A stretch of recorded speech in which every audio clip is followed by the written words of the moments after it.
Hello everyone, this is Mr. McMillan, and I'm here with a little bit of an instructional video on classifying quadrilaterals by their properties. So on these first 10, we are going to be stating all possible names for the figure given below, and then on the back, on the second page, we are going to be selecting all quadrilaterals with a given property, okay? So the key thing is that all of these that have four sides can be classified as a quadrilateral. Okay, so if the shape has four sides, you can immediately say, hey, that's a quadrilateral. Now, the next thing you have to look for is how many pairs of parallel sides does it have? If it only has one pair of parallel sides, then that makes it a type of trapezoid. If it has two, then it's at least, at minimum, a parallelogram, and you can get more detail from there. So if we look here, we see that there is one pair of parallel sides. These two sides are not parallel. So we know that this would have to be a trapezoid because it's got one pair of parallel sides. And now we need to see if it's an isosceles trapezoid. Well, the way we can tell an isosceles trapezoid from a standard trapezoid is if the two legs are congruent. And are the two legs congruent here? We see that there are two tick marks here. So yes, this would also be an isosceles trapezoid. Now let's look at number two. Number two, we have four right angles in our diagram here. And we have four sides. So we know this is the quadrilateral. Now we have two pairs of sides that are opposite, that are congruent, and are parallel. Okay, you can see these two sides are parallel, these two sides are parallel. So you have two pairs of parallel sides, and you have two pairs of congruent sides. So this is a parallelogram. And is there anything else that we can specifically say about it?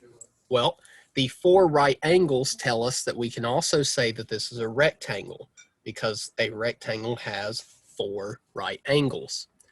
Now we cannot say that this is a rhombus and we cannot say this is a square because both of those shapes require four congruent sides. Since this shape only has two pairs of congruent sides and not all four being the same length, that means that at most we can say it's a rectangle, parallelogram, and quadrilateral. All right, number three.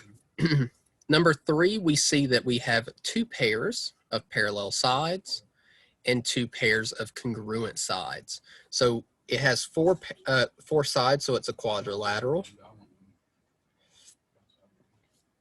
And we know that at minimum, this is a parallelogram.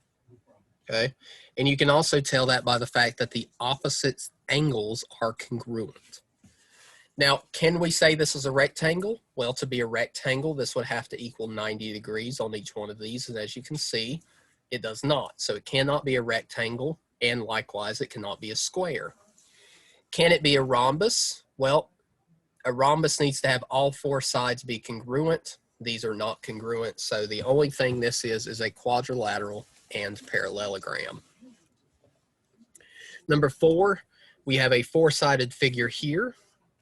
And the four-sided figure, if we look at their sides, we see that we have two pairs of parallel sides. So that makes it a parallelogram. And they're congruent, of course. Now, can we say anything else about it? Well, let's look at the angles. The angles opposite from one another are congruent. They do not equal 90 degrees, so it cannot be a rectangle or a square. Now, can we say this is a rhombus? Well, we can say this is a rhombus because it has four congruent sides. So this would be classified as a quadrilateral, parallelogram, and rhombus. Number five, we see a shape with four sides, obviously a quadrilateral. We see two pairs of congruent sides, and they're also parallel.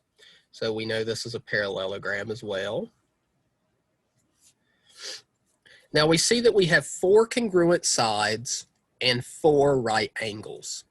So since we have 4 congruent sides and 4 right angles, that means we have a square.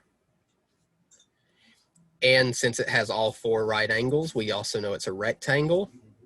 And since all 4 sides are congruent, we also know it's a rhombus. So a square can be classified as any of these. So a square is also a rectangle, a rhombus, a parallelogram, and quadrilateral. Now let's look at number 6. Number 6, it has 4 sides, so it's a quadrilateral. We see that we have 4 congruent sides here. And if we have 4 congruent sides, that automatically means we have a rhombus. And just like we talked about, a rhombus can always be classified as a parallelogram, okay? Now, if we look here, look at our angles specifically, these are not right angles, so we cannot say this is a rectangle or a square. Number 7. Number 7, if we look at all of our sides, every single one of our sides is different, and we can see we have no pairs of parallel sides. So all this means is that we have a quadrilateral. That's it.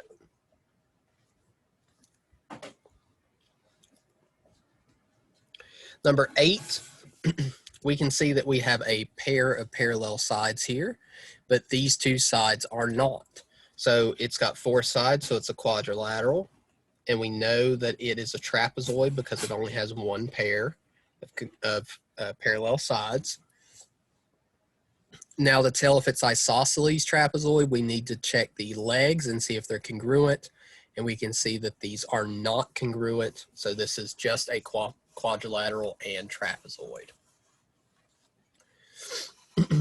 Number 9, we see a 4-sided figure where all 4 sides are congruent and all 4 angles are right angles.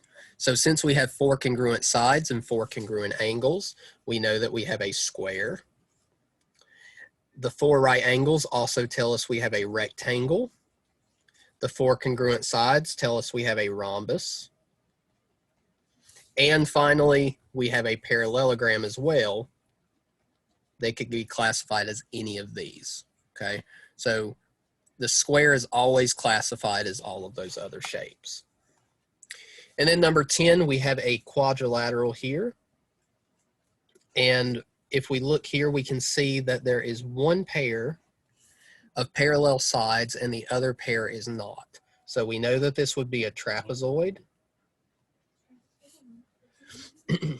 And the trapezoid, we need to see if it's isosceles. So if we look here, we see no congruent markings on there. So we cannot say it's isosceles. So this is just a quadrilateral and trapezoid. Now notice here in any of these problems, we did not use trapezoid and parallelogram in the same place. And the reason for that is because parallelograms can never be trapezoids and trapezoids can never be parallelograms, okay?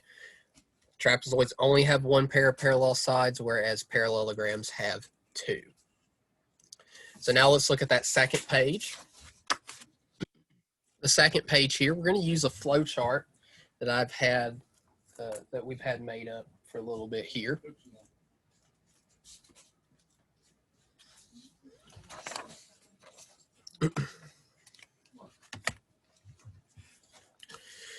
So the first one, it says select all quadrilaterals with the property all sides are congruent. So all 4 sides must be congruent, okay?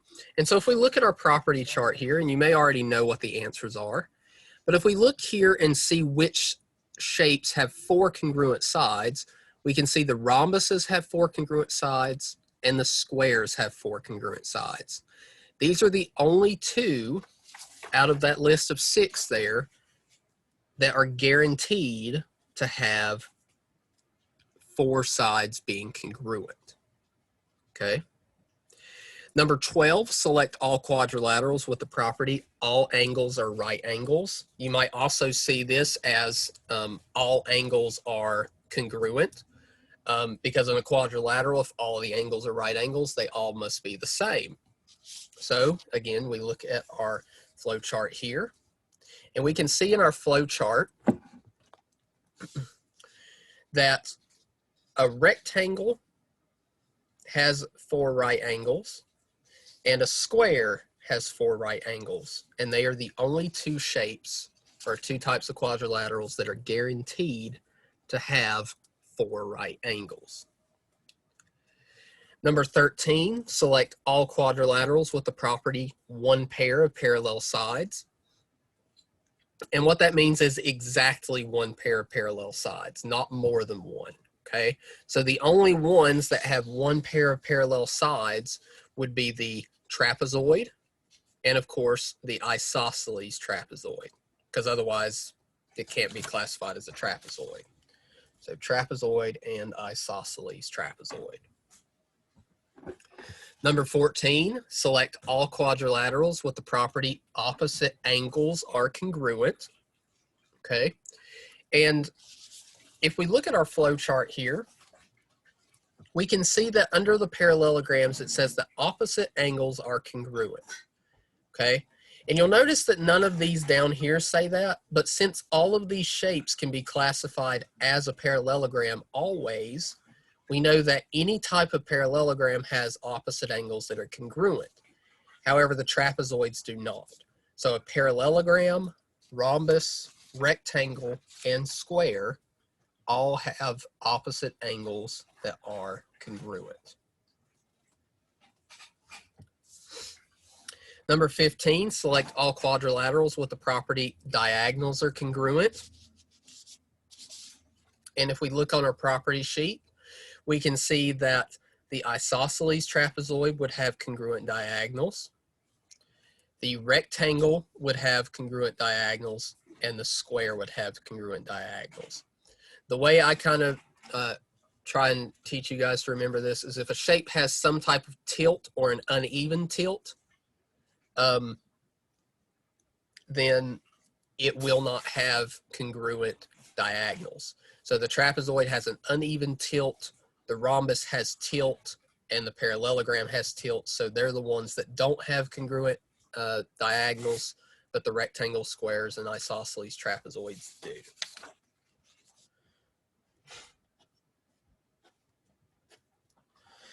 Number 16, select all quadrilaterals with the property diagonals bisect the angles.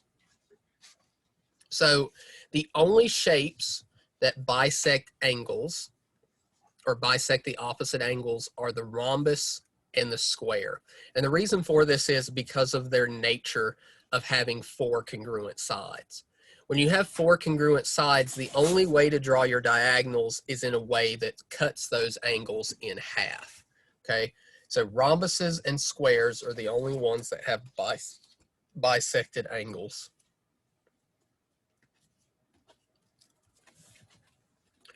Number 17, select all quadrilaterals with the property 2 pairs of congruent parallel sides.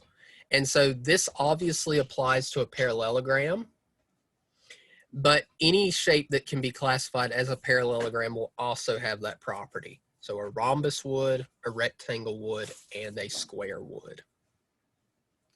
And finally, number 18, select all quadrilaterals with the property diagonals are perpendicular. So the diagonals are perpendicular. There are only two shapes that we have, or quadrilaterals that we have, that have perpendicular diagonals, the ones we talk about in this class at least, and that's the rhombus and the square. Okay, and again, that's because of the way they're constructed. The 4 congruent angles make it, or 4 congruent sides and 4 congruent sides make it to where the diagonals have to intersect perpendicularly. Okay, so a rhombus and a square. Okay, a rectangle sometimes might have it because it's a square, but the only ones that always have it are the rhombus and the square.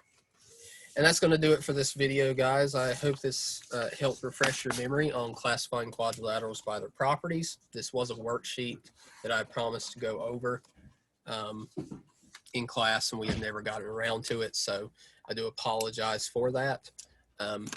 But if you have any questions about anything, please let me know. Make sure that you continue to work on the the review problems, you will have a quiz on that shortly. Thanks, guys, and I will see you in the next video.